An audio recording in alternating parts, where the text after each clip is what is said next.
What's up, everybody? Welcome to the Pick Six Podcast, CBS Sports Daily NFL Podcast. I'm Will Brinson. I'm your host. It's Monday, August 17th. Football is around the corner, and we are diving in with what we are affectionately calling, we'll call it Analytic Week, but we sort of call it Nerd Week. And we mean that in a non-pejorative sense because I'm a nerd. Ryan Wilson's a nerd. John Breech is a nerd, but tries to play it off. And, of course, Aaron Schatz, one of the OG football nerds, Football Outsiders, analytics community, joining us. I think you've done this every year for the past, maybe we missed it last year. I can't remember. We missed the Super Bowl. What's going on, man? How you doing? I'm doing about the same as everybody else right now. Yeah. Well, I mean, I think that's kind of the most interesting thing, I think, about the Football Outsiders Almanac, which came out, and you should buy it. We'll have a link for it either in the description or I'll tweet it out. You can see the hard copy there. You can get a PDF version if you're into that. I think so. First of all, for me, the FO Almanac is one of those tentpole things in the off season. Like when I started diving into that, it's like, okay, maybe football really is coming back, because it hasn't necessarily felt that way throughout the entire duration of this pandemic. How different was it producing a book in a pandemic and without the assistance of a full-blown offseason? What's shocking was how not different it was. We got very lucky in the football world that this hit during our offseason. Yes. So we were able to go on with our lives as normal. We had free agency. We had the draft. Obviously, OTAs were different, and there are some places where OTAs help give you insight into who's going to be in a starting lineup for a team. And also for the fantasy projections, right? One of the things in the book is over 300 fantasy football projections. And OTAs certainly give you some insight into how players are going to be used that we don't have this year. But for the most part, the book process was the same as it usually is. It's now that things feel weird with, we just missed the first weekend of preseason games that would have been played this last weekend.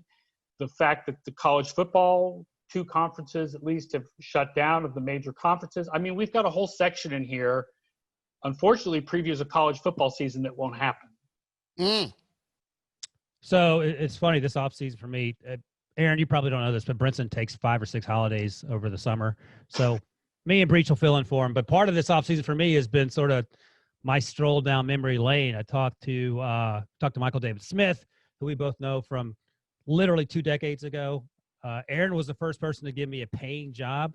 Football Outsiders. By the way, not to interrupt you, but that's sort of what I do. Yeah. We should point out that we discovered through while we were telling stories a few weeks ago, what was it? That Ryan remembered that he wrote a blurb mocking a report from Adam Schefter at NFL Network while working for Football Outsiders in the little the news section. He was like, the blog post, like they're going to take Mario Williams first over Reggie Bush. That's ridiculous, but okay, Adam. And then Schefter emailed him. Schefter emailed him after they took Mario, was like, see, sucker? No, before. So, yeah, I don't know if I ever told you this story, Aaron. It was 2006 before that draft, and because I used to write the blogs 2 or 3 a day. 3 or 4 sentences. It wasn't much. I said, there's no way that the Texans are taking Mario Williams over Reggie Bush. I got an email to my Yahoo account from Adam Schefter, who was at the NFL Network at the time, and I'm sure he sends very few emails now to random bloggers who call him out, and said, just wait and see. He was very polite about it. I couldn't find the email. He was right. He was very right. And I don't remember that at all, but I have a terrible memory for things. But that's great. Now I'm going to go back and look for that. Oh, yeah. we found the blurb, and it's it's not the worst thing in the world, but it's definitely 2006. Okay, if people want to dive into the past, everything from Football Outsiders going all the way back from 2003 is still on the site somewhere. Yeah, we found it. But anyway, so Aaron gave me my first sort of dip in the pool of real world sports. I don't know, journalism, what I was doing, but doing something. Anyway, so that's awesome. Talked to Stephanie Stradley this summer as well, OG fan house. So it's been a stroll down memory lane for me. But Aaron, I'll start with this because this will be pretty obvious. How does the FO and the Almanac feel about one-arm Roethlisberger going into 2020 season? Well, he played really well 2 years ago. he was really good in our numbers 2 years ago. So it's not like we could project him as a bad quarterback. He projects to be a little bit above average. We're assuming he's healthy. And when you put that together with the Steelers, the defense will come back to the pack a little bit because they actually led the league in turnovers per drive. There's heavy regression in that. But when you put it together with Pittsburgh having a top 10 defense and an easy schedule, actually makes them a pretty good Super Bowl contender. I wouldn't say one of our top contenders because we have the top 3 teams so far ahead of everyone else that there are really only 3 teams that I would say these are the big Super Bowl contenders. And who's the third? Who's the third of those 3 teams? Well, you can probably guess which 3 teams they are. Actually, we know it's Cincinnati, Chiefs, Washington, and Carolina. Chiefs, Ravens, but is the third team the Saints? Like, who's the third team? The third team is the Saints. All right, gotcha. All right, so all 3 of those teams, and we should point out that you have a full projection sheet with playoff percentages, Super Bowl percentages, expected DVOA projections, and everyone can get it. And if you're not familiar with DVOA at this point, go get them Almanac because it's very helpful. It's context added statistics, and that's the whole point of it. But you guys do average wins. So it's like basically how many wins do these teams have on projections? How often, and all 3 of those teams that you mentioned, Kansas City 10.6, New Orleans 10.5, and Baltimore 10. How often does a projected 10-win team miss the playoffs? Well, let's see here. For those teams, I have to look up the actual numbers. But for those teams, it's not very often. Kansas City makes the playoffs 81.5% of simulations. Oh, no, sorry, I kind of meant like like historically for Football Outsiders. How often do you see a team projected that highly? I don't know the answer to that, unfortunately. I just meant sort of anecdotally. Like is it not almost very often? Right. The 2019 Steelers. Mason Rudolph and Duck Hodges will take a 10-win team and make them win 8 games. Right. They certainly will. Yeah. I think basically what it takes is major quarterback injuries. Right. Okay. And as you mentioned, the Steelers are 9 there. That may be why the Ravens are quote unquote only 10. Right. I mean, both of those teams have fairly early, easy schedules. The Ravens are only 10 because our offense looks at how our offensive projection looks at how much their offense improved last year and says, okay, hold on a second. Teams tend to come back a little bit to their previous performance. They're probably not going to be as good as they were on offense last year. And so it brings that back a little bit in a way that it doesn't with Kansas City and New Orleans. So that's why Kansas City, New Orleans are 1-2, and then Baltimore is back a little bit, 3rd, and then everybody else is way behind them. Well, if we're talking about Baltimore and Super Bowl contenders from the AFC North, we obviously have to talk about the Cincinnati Bengals. So let me ask you this, Aaron. How do you guys handle projections for a team like the Bengals where you're going to have a rookie quarterback starting who had 0 practice during the offseason? Because that's the one guy you'd want to see in maybe OTAs and kind of see how they're adjusting to the system. So how do you guys handle projections in a scenario like that? And, how do you feel about the Bengals? Well, the first thing is there's nothing different in the projections to account for COVID other than the removal of all the opt-out players, which we actually have done a new simulation since the book came out to take out the opt-out players and kind of lower the odds for the Patriots. But we assume that things are going to be even more clustered around 8-8 and more random than usual because we don't know when players are going to suddenly get sick and go out for 2 or 3 weeks. That being said, so we're not accounting for like the lack of OTAs with a rookie quarterback, but we project rookie quarterbacks based on like our projection system called Cubase and what the offense has done in the past. And Cincinnati gets credit for getting A.J. Green back, so their offensive projection goes up a little bit. But their defense is pretty poor. Even though our defensive projections – defense is a lot harder to project than offense, so the defensive projections cluster around average much closer than the offensive ones do. Cincinnati's defense is pretty bad. So it all works out to have – That's being generous, yes. Near the bottom of the league. But it's all about probabilities. Like we still have – 23% of simulations where Cincinnati makes the playoffs. Ooh. Like every team has a chance to make the playoffs. Every team has a chance to miss the playoffs. There are no sure things in the NFL. Aaron, let me ask you quickly before Brinson asks the question, because Brinson, for a while, up to the last 2 weeks or so, was sort of on the Jets bandwagon, but he also says he would not be surprised if Cincinnati makes the playoffs. Better chance of making the playoffs, the Bengals or the Jets? I think we still have the Jets slightly ahead. Okay. But Jets are at 35.9 and the Bengals are at 23.3. But the Jets dropped down from like 35.9 to like 26. Smart. In the new simulation, because the new simulation, they lose their two best defensive players. They lose Jamal Adams and they lose C.J. Mosley. So, in other words, Ryan, it sounds like my brain is operating like a computer. Yeah, I was going to think the TI-35, as you pointed out. Right. Is that the one that played PC Munchkin? Because that was... Yeah, that's my brain. It's a beep, beep, beep, beep. Brinson just punches in 8008. I'm tired of these AFC North. I got that.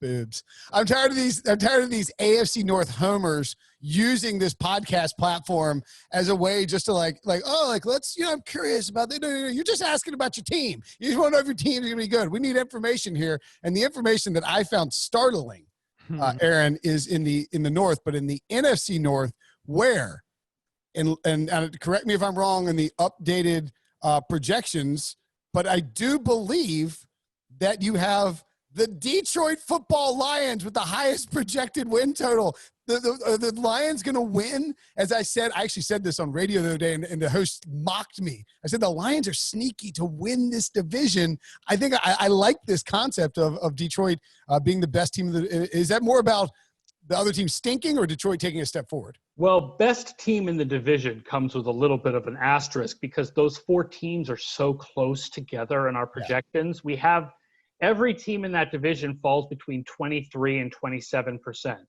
in their chances to win the division. So it's very, very close. But mostly it's not just Detroit getting better. And remember, Detroit was 3-4-1 before Matthew Stafford got hurt. They went 0-8 with their second and third string quarterback.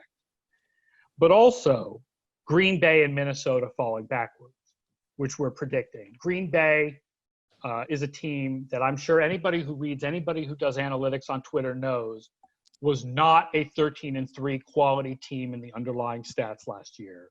They were much more like a 10-6 team. And then they went out this offseason and didn't really fill holes. I mean, their top 3 draft picks are players that we don't think are going to help them much this year, starting with a developmental quarterback. And then Minnesota kind of hit a salary cap wall.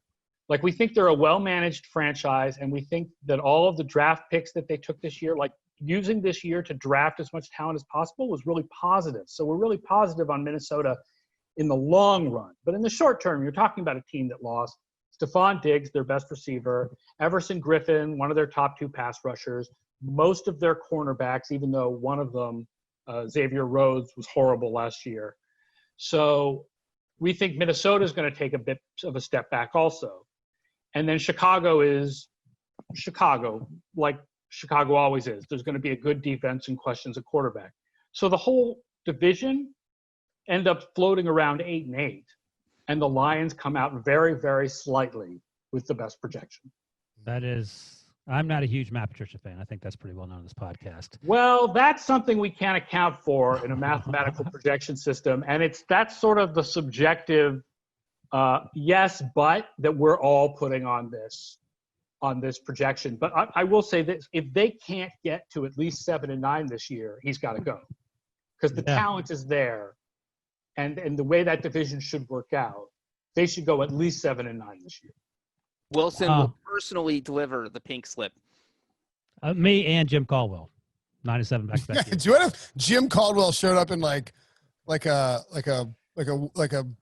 pair of sweatpants and hadn't shaved in 3 weeks? Because remember, Patricia called out the reporter for being sloppy. That's what turned Ryan off on Patricia, was him being like, why don't you sit up straight in your chair? It's like, bro, you are not somebody who should be commenting on the appearance of other human beings at the workplace. You are a prime candidate for Queer Eye Makeover. Let's calm down with the casting dispersions. So you actually touched on Aaron Rodgers and the Packers. I was going to ask you about that, but I'll ask you about this instead, Aaron, because Debo, our producer, is a huge Eagles fan, and Brinson hates the Eagles. How do you feel about the Eagles-Cowboys rivalry? I'm assuming those are the 2 best teams in that division, and who do you like better? Yeah, I mean, they're definitely, unless Dwayne Haskins or Daniel Jones takes a major step forward in year 2, which again, we're talking probabilities here. There's a chance of that. That's a 2-team race. We do have Dallas ahead, and that's without taking the Everson Griffin signing into account, which I love. It totally fills a really important hole for them.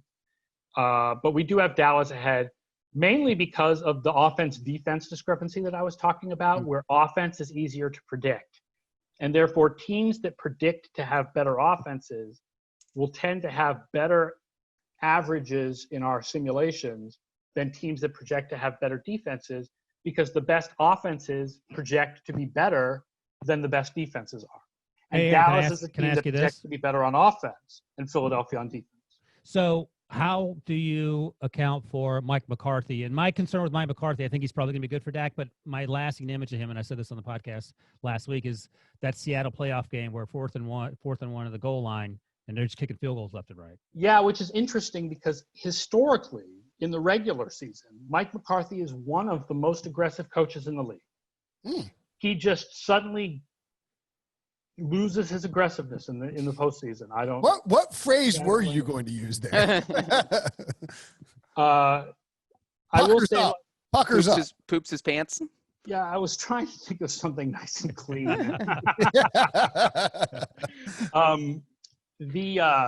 The projection, you can't account for specific coaches because most coaches don't have a history where they coached multiple teams to the point where you can say that this was the coach and not the team.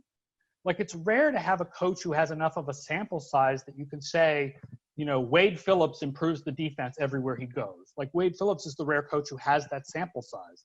So you can't account for McCarthy by saying, like, Green Bay was really good or Green Bay. Right. You have to think about, he tended to be conservative with leads, but aggressive on fourth downs, except, like I said, in the postseason. But we do have where teams have a new offense, they tend to take a little bit of a step back. But Dallas doesn't really have a new offense because Kellen Moore stayed. Yeah. So the offensive coordinator is the same. It's not like a new head coach is bringing a new scheme with him. A team that actually, no, Breech, do you have a question? Oh, sorry. Yeah, you guys are just spending all this time in the NFC. Let me ask you a question about the AFC West, Aaron. Obviously, that is the most wide open division in football. Just kidding. The Chiefs are going to roll through everyone. Do you think any of those other three teams could possibly compete with Kansas City? Who would you give the best shot to? Oh, they're really close. We have those teams better than the worst. They're not the worst teams in the league, certainly. They're a little bit below average, but I guess, weird as this is to say, the projection system likes Vegas the best of those three because it looks at Derek Carr actually had quite an efficient season last year, although the efficiency was really stuffed into the first half of the season. Like, the second half of the season, Derek Carr was back to being Derek Carr like you're used to. But because he was so efficient in the first half of the season, it sees that. If you compare that to, say, what Tyrod Taylor did the last time we saw him in Cleveland, or a rookie quarterback, which are the two alternatives for the Chargers, or a second-year guy who was not a first-rounder who only has 5 games of experience, which is what you have with Drew Lock, that it likes Vegas a little bit better than it likes the Chargers and the Broncos. I think people are – with the Broncos, like, that's a good defense, but I think people are reading way too much into what happened with 5 games with Drew Lock. Yes. Like, especially because the wins and losses, like, he won a game against Houston where Houston just played like horrible and just completely face planted. And, it's not like Drew Lock is responsible for Deshaun Watson going out there and having a bad game. Awful. And he's depending on so much, like, with rookie receivers who, again, this is not in our projection system, but right, this is the year the rookie receivers had no OTAs, have no preseason games, are going to have to pick up, like, can Judy and Hamler, how fast can they pick up the offense? I think people are expecting a big explosion out of the Denver offense that is unlikely to come.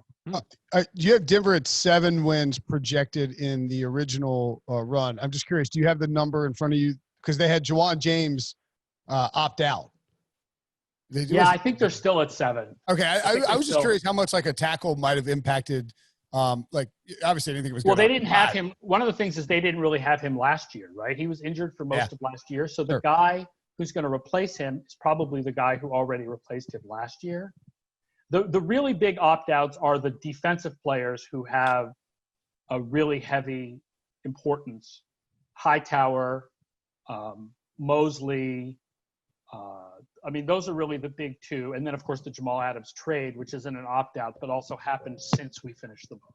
Well, interestingly, though, your projections, which have been proven over a decade now to be biased for the New England Patriots, still gives them 8.5. I'm kidding. That is what you're accused of as a Patriots, a longtime Patriots fan. And obviously they're projections. They're not biased. Like that's not how, it works. But 8.5 wins for the Patriots, just under Tom Brady there in Tampa. How do you look at, how did those two teams come out? Because I feel like I get asked that once a day on a radio hit. It's like, well, who wins more games, the Patriots or the Buccaneers? I will point out that our projections are naturally very conservative. So like 8.5 doesn't sound like much, but it is still the highest in the division, right? Most teams we have between 6 and 9. The biggest thing is the defense, not the offense. I'm going out on a limb with this compared to other people, but I believe that the Patriots defense is going to be much, much worse this season. There's two reasons for that. The first is they were so heavily dependent on turnovers last year. And again, that regresses to the mean very heavily. The second is when you look at approximate value over replacement, they lost more defensive talent in net because they didn't add anybody other than rookies, but they didn't add any veterans. They lost more veteran defensive talent than any team we'd looked at since 2003. And that's before Hightower and Chung opted out. And then Hightower is the biggest defender that they lost. And that's since we did the book. So that Patriots defense, I think yes, the secondary is mostly stable other than losing. They lost 2 safeties. They lost Harmon to Detroit and then Chung opted out. And there are some theories in the analytical world that secondary is more important certainly than like pass rush. But secondary performance also tends to be very inconsistent from year to year. And the Patriots defense was only average 2 years ago until the Super Bowl when they shut down the Rams. And I think the Patriots defense is going to go back to being average. And I think that's going to really surprise people. So it's funny you say that because every week I ask Brinson for the win totals for the Patriots, and every week it's 9.5, and I ask for the Bills, and every week it's 9. I would imagine that you like the Bills better based on personnel and history, recent history, or are you cautious about their chances to win the division finally? I'm cautious. We have them a little behind the Patriots, even though we have them with the number 1 defensive projection in the league. Because their offense, we just don't see as good because we just don't like the quarterback. And there's a big variable in the offensive projection system that projects the quarterback, tries to project him separate from the team. And Josh Allen, when you look at what he did as a rookie and then, what was expected of him coming into the league, and then last year he was still slightly below in passing, slightly below what we think of as replacement level. We just don't like the quarterback situation there. We actually write in the book, if we played all-time quarterback like we were kids, the Bills might be the best team in the league. That's me. But it doesn't work that way. Aaron, let me ask you this, because we talked about this on the podcast last week. With the 2020 Buffalo Bills, would you rather have Josh Allen, Jimmy Garoppolo, or Jared Goff? I think I would say Jimmy Garoppolo. Interesting. I think that's what Brinson said. Me and Breech went with But Goff. it's tough because you've got 2 guys who are heavily dependent on their play callers and scheme. Right. And then a guy who's just not been good, and based on his college, performance, you don't expect him to be that good. Although he does bring the running ability that those other 2 guys don't bring, and don't discount that. He has a lot of value as a runner. Last year we had him second in the league in quarterback value as a runner behind just Lamar Jackson. Yeah, he has.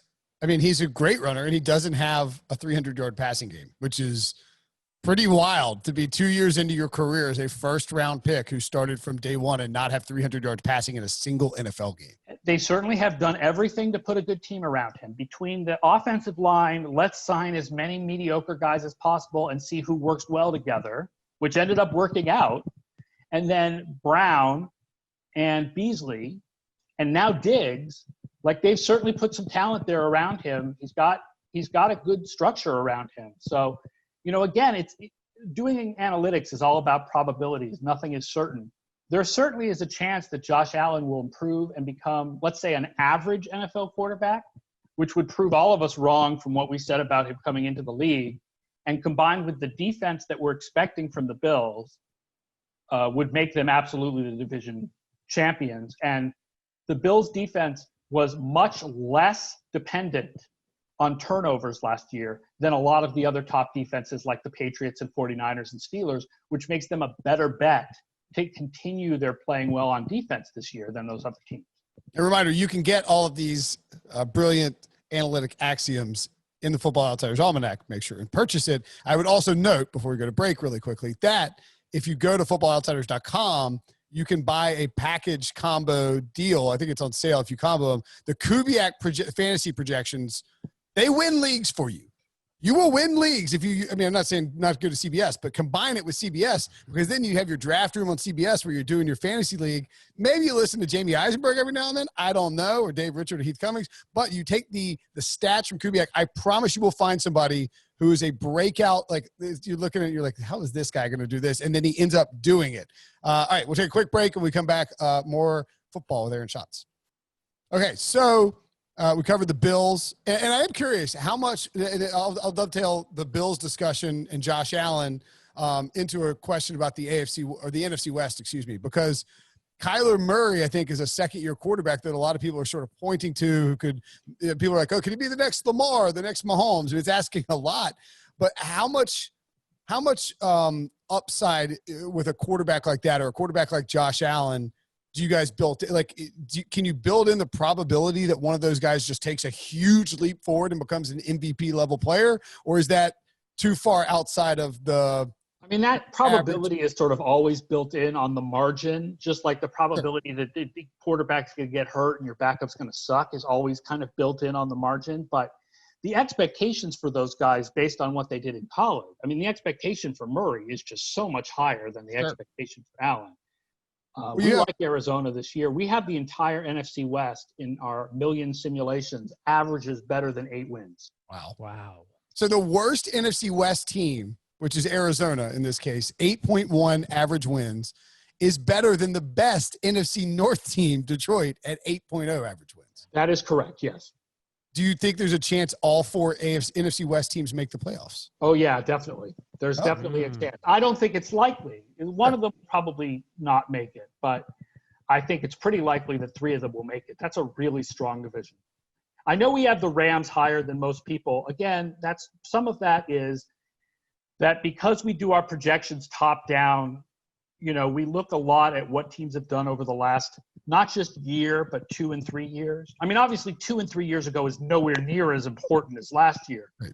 But it does play some role in what you can expect for a team going forward. They still won 9 games. It's not like they stunk. Not like Sean McVay has suddenly forgotten everything he always knew, right? Like the talent and the coaching that got them to be the number 2 team in our ratings for 2 straight years is still there.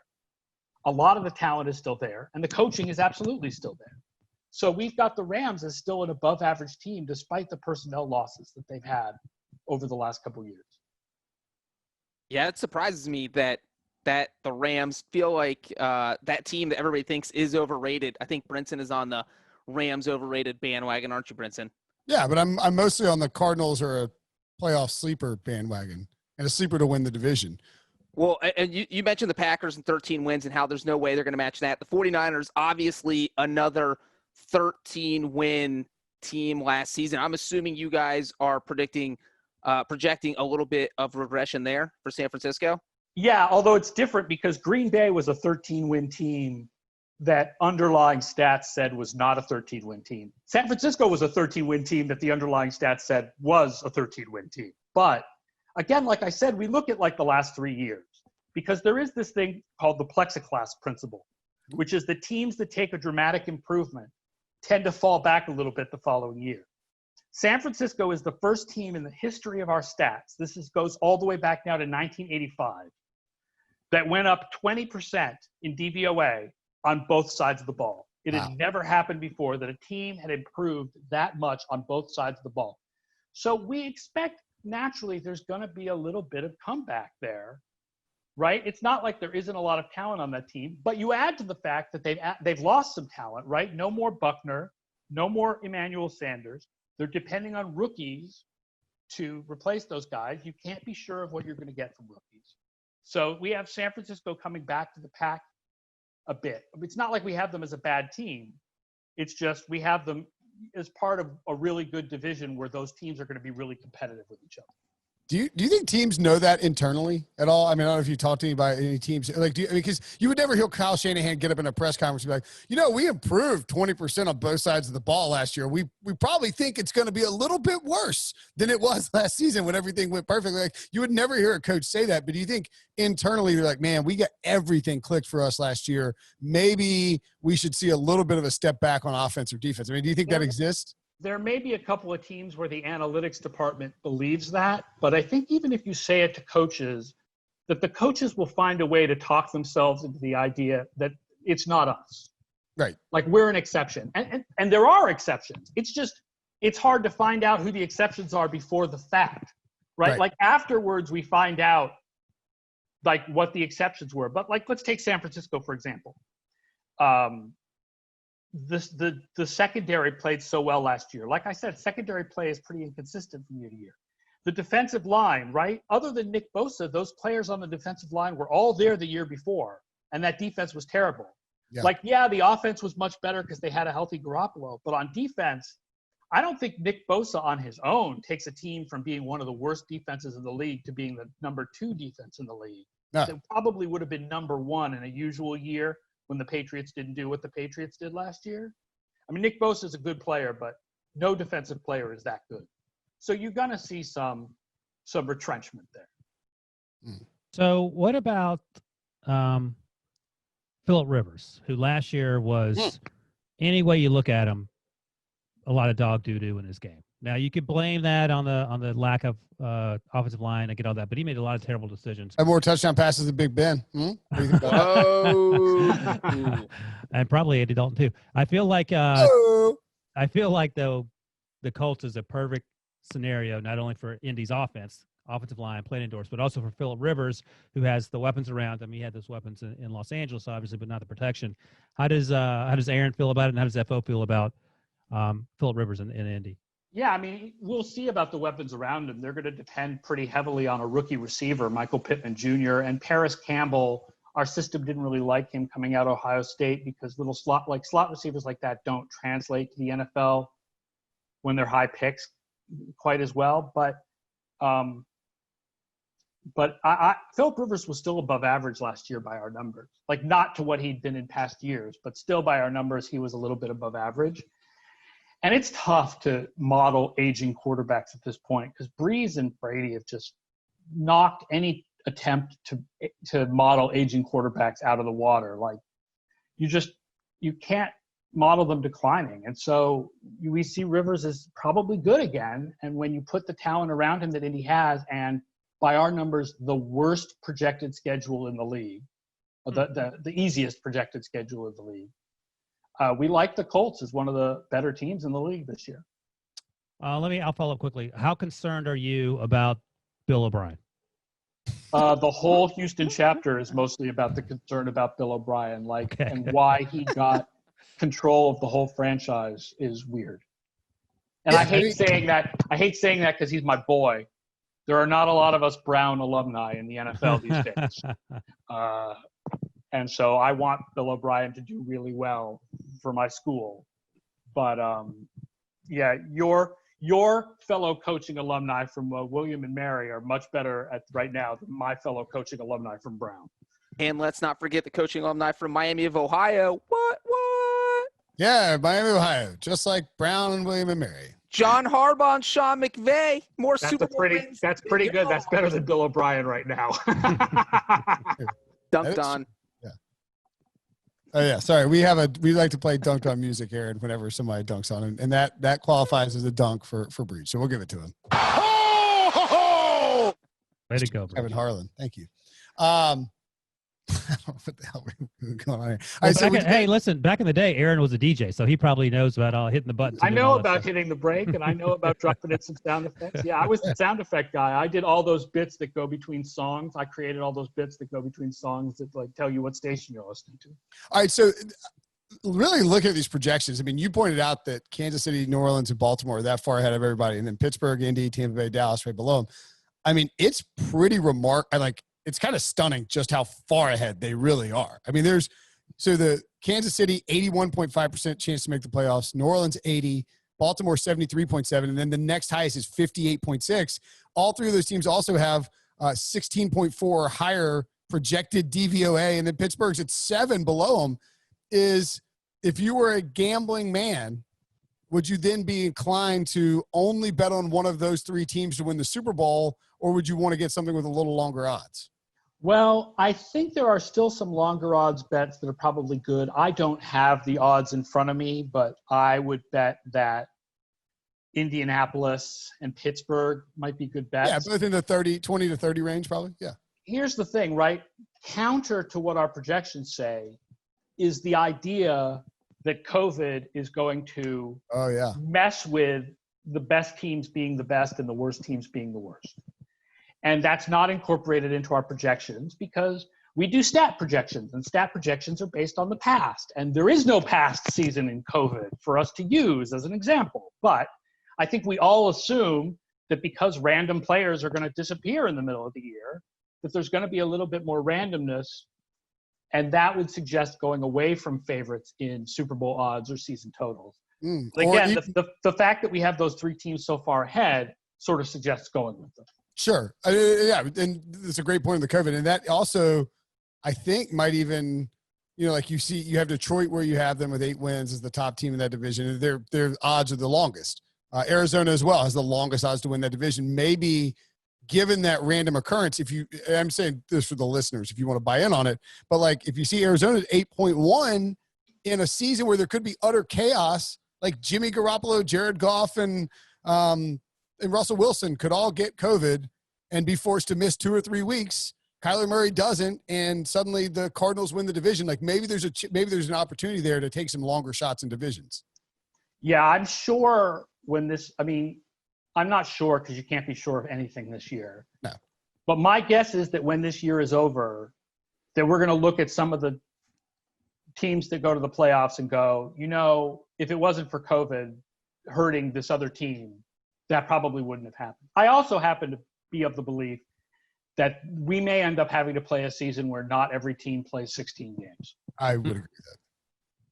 Which is great news for the Bengals. The Bengals could go 4-7 and call it a victory. The Bengals are going to pull a Marlins. They're going to play half the games of everyone else, but go like 4-1 and win the division by default. Oh, by the way, speaking of that to follow up on the NFC West too, Seattle, very lucky in 1-score games, considered the number 2 luck box team in the NFL behind Green Bay, yet you still got them at 8.7 wins. Is that just simply Russell Wilson cannot be taken down? It's a lot of it is Russell Wilson is just really good, and that quarterback variable is a big part of our offensive projection. But they were better in our numbers last year than they were in a lot of advanced stats because of our opponent adjustments. And they played the second hardest schedule in the league last year. Okay. So whereas Green Bay had the second worst DVOA of any team that ever went 13-3, Seattle was nowhere near the worst 11-5 team we had ever tracked.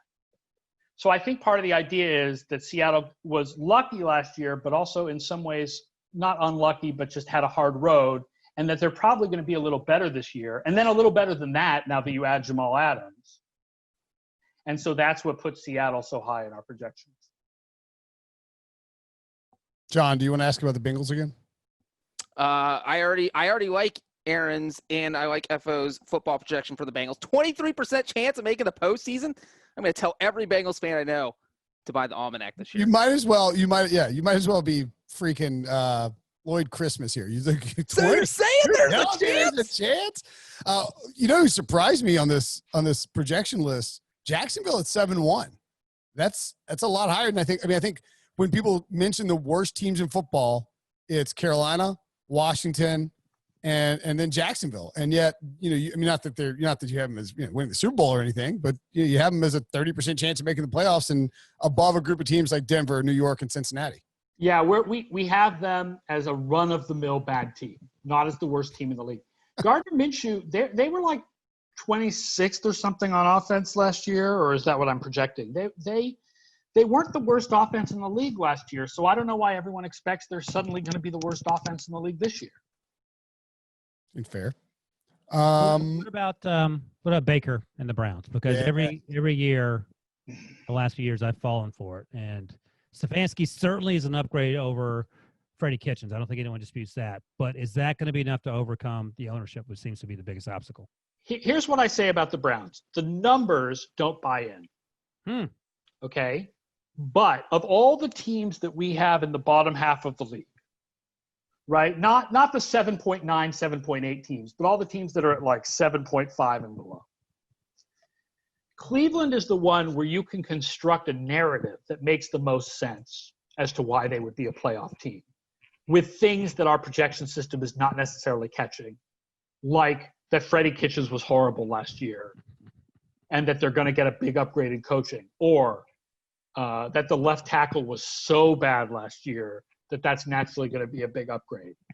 I think that, chemistry coming together for that team when it was such a problem last year. These are things that our projection system doesn't account for, but you can tell a good narrative. Like let's be honest, like if Cincinnati makes the playoffs, I mean, the only narrative that makes sense is Joe Burrow has an amazing rookie season.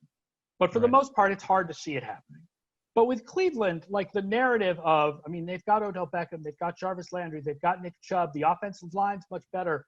Baker plays more like he played as a rookie. The defense has talented guys. Greedy Williams takes a big step forward. Denzel Ward still plays well. Like, you can build that narrative pretty easily. So if you said to me, of all the teams that you have at 7.5 and below, who's the most likely you think to make the playoffs, I would say Cleveland. I can get behind that. In the NFC South, you mentioned New Orleans at 10-5. We talked about Tampa Bay a little bit. Atlanta and Carolina are very perplexing teams to me because Atlanta, like, are they the first half team? Are they the second half team? Is it simply just Raheem Morris coaching defense and not Dan Quinn? And then with Carolina, like, I mean, I sort of talked myself into them being good on offense this year, and I'm not sure why. Their defense is going to suck. Awful. Worst defense in football, I think. They're the worst projected defense in football. You're going to have like 6 rookie starters. Yeah. They have the hardest projected schedule. So, I mean, yeah, I like Teddy Bridgewater, and their offense will be better than it was last year, but their defense is going to suck. Atlanta, every year they improve on defense in the second half of the year, and every year we try to talk ourselves into the idea that they're going to be better on defense the next year, and every year they come out in the first half of the year and are awful on defense. We actually have them projected 15th on defense, and I think that's probably too high. I think they're going to be back in the 20s again like they are every year. So the offense will be good but not great like it is almost every year except for 2016, and the defense is going to be in the 20s like it is pretty much every year, and they're going to be right on the verge of making the playoffs, maybe the team in that 7th spot like they are every year. And you just said that with the Falcons, you project their defense to be 15th overall, but they'll probably end up in the 20s. Was there any team in the NFL where you saw their total win projection and in your head you thought, oh, that seems a little bit high, so maybe the analytics like the team better than you thought it would? I mean, given the way everybody talks about the Rams, I felt a little uncomfortable coming out with them as kind of being even with the 49ers. You have them almost dead even. Yeah, the 49ers end up having a little bit better chance to win the Super Bowl because they come out as a slightly better team on average with a harder schedule. But so it's like if they make the playoffs, they're more likely to move on. But yeah, that was the one that I was like, oh my God, do I have to go with this? Everybody wants to hate on the Rams, and I get it. Like, Goff took a step back, and McVay's, the offensive line wasn't very good, and it seemed like people were sort of figuring out McVay. But like, he's a smart dude. Surely he's going to change something. it is hard to objectively measure offensive line changes with numbers. And the question is like, are we not accounting enough for the way that offensive line has fallen apart in the last 2 years? Sure. So I want to ask you quickly, we'll get out of here in a second, but I'm curious because I know that at the top of the book, you guys have charts and throughout the course, but like from a league-wide scope, are there any trends that you've noticed in terms of how teams approach personnel, both offensively and defensively? I think I saw the numbers were like 58% 11 personnel and 57% nickel at this point, and it's funny too, because it's like nickel and base. It's like actually nickel is base. Right. Yeah, it started to go backwards a little bit last year. Last year, It took a little bit of a step back. The move towards 11, the move towards shotgun, the move towards more nickel.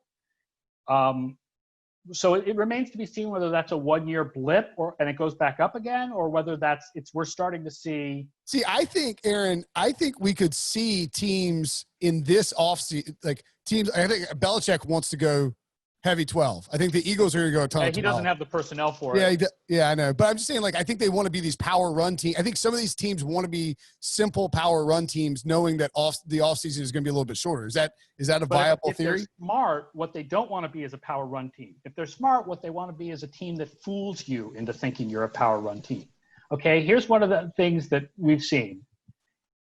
Passing is more efficient from 21 personnel, and running is more efficient from 11 personnel. So contradictory to what the conventional wisdom would be. Right. If you look like you're going to run, it's easier to pass. And if you look like you're going to pass, it's easier to run. And the trick is to confuse the opponent and have them not know what you're going to do. And that's what the best teams are doing. That's one of the things that's so great about San Francisco is they can move use check around so many places and then turn a running formation into a passing formation if the other team comes out in base, and then if the other team comes out in nickel, you turn the passing formation into a running formation. The other interesting thing we've seen is a rise in dime. So while like it's not just nickel, now we're seeing more with like the 6 defensive backs and a lot of third safeties, a lot of teams playing an extra safety. And a lot of these like Derwin James, Isaiah Simmons type players who are kind of safety linebacker hybrids to cover tight ends. Sometimes those players are marked safety like Patrick Chung. Sometimes those players are marked linebacker like Isaiah Simmons, but they're basically playing similar roles. Interesting. All right.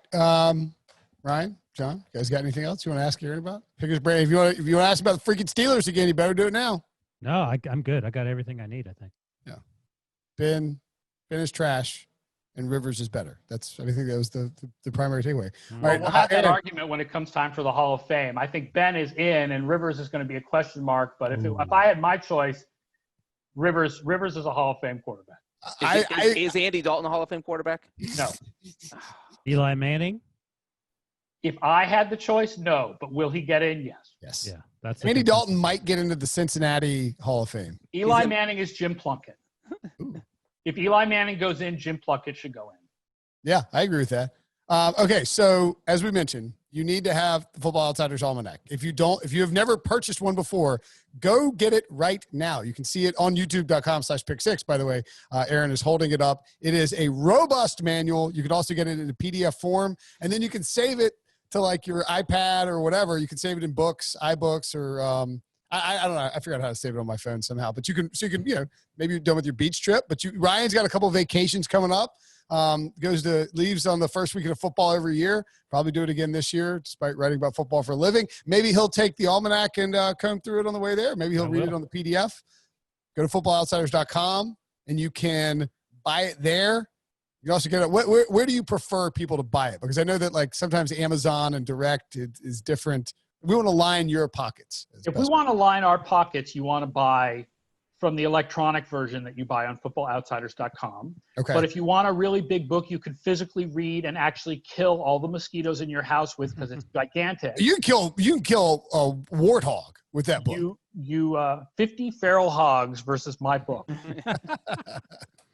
You go to amazon.com. Either way that you buy the book this year, we are giving 10% of the proceeds from this year's book to the United Way's COVID Recovery and Relief Fund. Awesome. So any way you buy Football Outsiders Almanac this year, you're also making a charitable donation. And then the other thing, again, like Will was talking about earlier, FO Plus, that's our premium product where you get not just the Football Outsiders Almanac, but an archive of all Football Outsiders Almanacs going back to 2009, and the Kubiak Fantasy Football Projections, an app that you can fit to the rules of your league so that it spits out projections based on your league's rules, and a big DVOA database of past years and picks against the spread during the season. And that's all part of FO Plus. And it's a very, very reasonable, what is it, like $60 for the year or something like that? A little more now. Okay, it's more. Oh, yeah, you bump it up. You got to pay the edge. You got to pay the people. That's right. Well, you got a great staff that write for it, so it makes a lot of sense.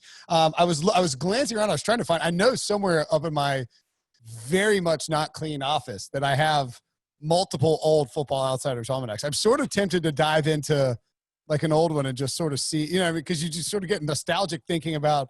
I used to do that with the old Bill James baseball abstract when I was younger. And you can go back and read about like what we thought of teams in 2010 and 2011. And it's interesting, not only when we were right, when we were wrong, but how analytics has changed and things that analytics have learned. Certainly, we wrote a lot more about running backs' personal abilities 12 years ago than we do now. Now it's much more about like the framework that they're in. Right. Well, it's a different game. I mean, you had like LaDainian Tomlinson and Sean Alexander ripping everything. Yeah, when I got started, was still in the era of the workhorse running back. One of the things that I'm kind of famous for is the curse of 370. Yes. Oh, right? actually, you know what? I'm curious about Derrick Henry in that regard. Doesn't matter anymore. Nobody hits 370. Nobody even comes close. I don't think Henry, even when you add in the playoffs, really was high enough. Yeah, no one even gets close to it anymore. Because that's how I knew to not draft Larry Johnson in fantasy football, because Larry Johnson got like 442 carries. Nobody gets that many carries anymore, so it doesn't even matter anymore. And in that regard, too, I would point out that a lot of times people forget that a rush is not the same wear and tear as a reception. Yep. Yeah. What we found is that more receptions were a positive predictor for your future rushing performance. So it's not how many touches you get that represents wear, it's how many runs. So guys like McCaffrey get tons of touches, but McCaffrey doesn't even come close to, I don't even think he got 300 carries last year, did he? No. I think, Derrick Henry's the only one that hit 300. Derrick Henry's at 386 with the playoffs. With the playoffs. So that's close, but when you add on the playoffs, he doesn't go over the limit. Okay. All right. Aaron Schatz, follow him at FO _ A Schatz, ASCHATZ. My uneasy to spell last name. Probably should change my Twitter handle at some point. But I like having my little check mark. So. Yeah, that's right. You don't want to lose that check mark. And of course, go to Football Outsiders, buy the book, buy the almanac. Aaron, thanks so much for joining us. Always a pleasure to talk to you, pal. Thanks for having me on the podcast.